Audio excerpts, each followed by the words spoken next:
സർവത്ര ഗോവിന്ദനാമസങ്കീർത്തനം. ഗോവിന്ദ ഗോവിന്ദ.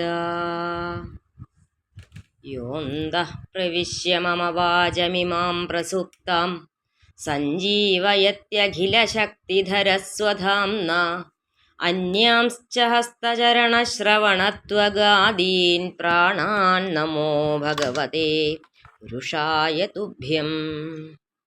സദാശിവസമാരംഭാം ശങ്കരാചാര്യമധ്യമാം അസ്മദാചാര്യപര്യന്താം വന്ദേ ഗുരുപരമ്പരാം. ഹരിനാമകീർത്തനം 10ാമത്തെ ശ്ലോകം.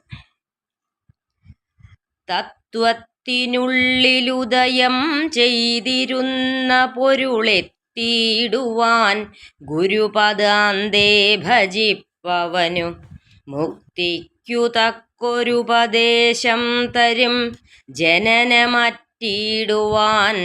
അന്നവന് നാരായണായ നമ. നാരായണായ നമ നാരായണായ നമ നാരായണായ നമ നാരായണായ നമ. നാരായണ സകല സന്താപനാശന ജഗന്നാഥ വിഷ്ണുഹരി നാരായണായ നമ.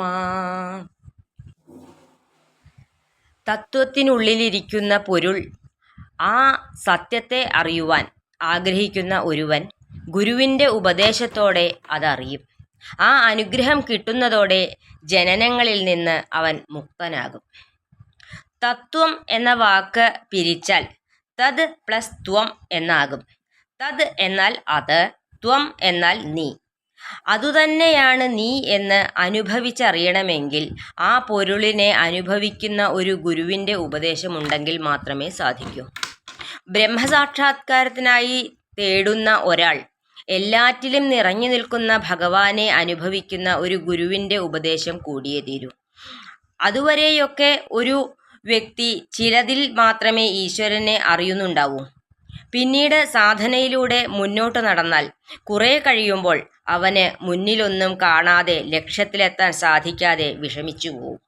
ആ അവസരത്തിൽ ഭഗവാൻ തന്നെ ഒരു ഗുരുവിൻ്റെ രൂപത്തിൽ വന്ന് അവന് തത്വോപദേശം കൊടുക്കും. പിന്നീട് ഗുരുവിൻ്റെ നിർദ്ദേശപ്രകാരമാവും യാത്ര. ഗുരുനാഥൻ്റെ അനുഗ്രഹത്തോടെ മുക്തി ലഭിക്കുന്ന ഒരുവന് പിന്നീട് ജനനമില്ല. അങ്ങനെ എല്ലാറ്റിനും ഗുരുവായി വരുന്ന നാരായണ, അവിടുത്തേക്ക് നമസ്കാരം. സർവത്ര ഗോവിന്ദ നാമ സങ്കീർത്തനം. ഗോവിന്ദ ഗോവിന്ദ. ഈ വാക്കുകൾ ഭഗവാന്റെയും ഗുരുനാഥന്മാരുടെയും പാദങ്ങളിൽ സമർപ്പിക്കുന്നു. ഹരേ കൃഷ്ണ.